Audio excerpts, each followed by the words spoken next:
Welcome to week 10. It is week 10, and that's 2/3 of the way through the term already. Wow, it goes quickly. In week 10, analyze, reflect upon personal practice. This is a reflective unit here. Revise plans based on observation assessment data.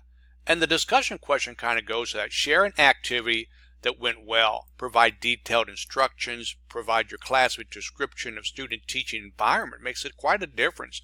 What obstacles or someone else while implementing. It's a great place to share and reflect. It also kind of builds on the question for last week, how you made an adjustment. So continue to reflect. The assignment for this week is a very simple one. Reflective practice is crucial. Reflecting back on it, so you're going to complete step 7, and you're going to list 3 short-term goals to improve specific areas of teaching practice. And as I said, they're very straightforward. Short-term goal, plan to reach it.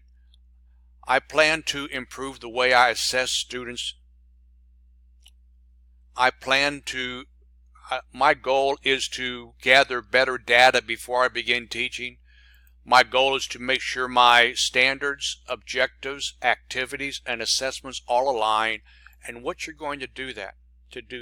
So take some time to reflect on this. And I might say that the reading for this week is chapter 12 of this, which is reflecting on instruction to improve student progress. That's a good one. But you might also use the table of contents to kind of brainstorm it. Yeah, I want to learn more about my students. Learning goals, I'm not sure about how that goes. Justifying assessments, how am I going to make sure I'm using the right one? So this might be a good place to brainstorm. Very straightforward week of reflection. I look forward to your thoughts.